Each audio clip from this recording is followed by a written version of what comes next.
नीलाचल पर्वत पर एक ऐसा रहस्य छिपा है जिसे आज तक बहुत कम लोग जानते हैं, जहां भगवान विष्णु स्वयं प्रकट होते हैं और जो भक्त सच्चे मन से दर्शन करता है वह जन्म मरण के बंधन से मुक्त हो जाता है। क्या आप भी करना चाहते हैं दिव्य दर्शन? तो अंत तक जरूर देखें। पर्वत के शिखर पर एक बहुत ऊंचा वट वृक्ष है जो प्रलय काल में भी स्थिर रहता है। उसकी लंबाई 1 कोस की है। यह फूल और फल से राहत तथा पल्लवों से सुशोभित है। सूर्य के हटने पर भी उसकी छाया में कोई परिवर्तन नहीं होता। उसके पश्चिम रोहिण नाम से प्रतसद्ध कुंड है। यहां जल का उद्गम है। उसमें उतरने के लिए नील पत्थरों की सीढ़ी उसकी शोभा बढ़ाती है।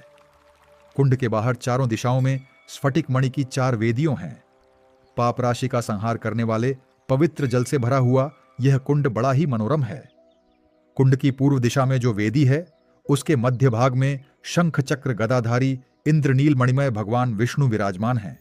यह स्थान वट वृक्ष की छाया पड़ने से सदा शीतल बना रहता है। भगवान का वह विग्रह 81 अंगुल ऊंचा है और सुवर्णमय कमल के ऊपर स्थित है। उस श्री विग्रह के मूलचंद्र से तीनों प्रकार के तापों का निवारण होता है। भगवान के दोनों नासिका पुट तिल के फूल के समान शोभा धारण करते हैं। प्रस्तरमयी मूर्ति होने पर भी भगवान के अधर पर सुंदर मुस्कान की छटा छाई रहती है। हंसी से खिले हुए युगल कपोलों द्वारा टोड़ी बहुत सुंदर दिखाई देती है। मुंह के दोनों कोने ऐसे दिखाई देते हैं मानो और किसी मूर्ति के मुख कोण वैसे कभी बने ही ना हो।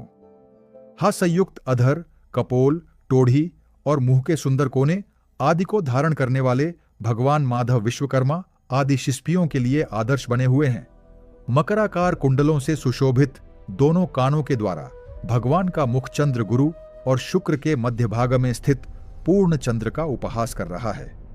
गले के सुंदर आभूषण से शोभाजनक कंठ प्रदेशक के द्वारा भगवान अपना दर्शन करने वाले पुरुषों के चित्त में दक्षिणावर्त शंख से मुक्तामणि के प्रकट होने की आशंका उत्पन्न करते हैं।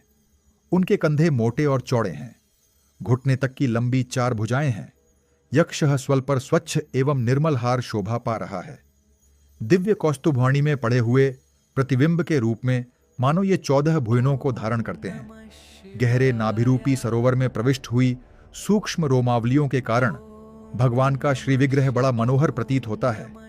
गले में लटकता हुआ हार त्रिशली के मध्य भाग तक का स्पर्श करता है। मोती की माला कमर के पास तक लटकी हुई है। ये पीतांबर से शोभा पाते हैं। दोनों पैर की जंघाएं 2 खंभों के समान जान पड़ती हैं, मानो ये मोक्ष के मंगलमय धाम में जाने के लिए बाहरी द्वार के आश्रय हो। भगवान के दोनों चरण गोलाकार पुटनों पैरों तक छटकती हुई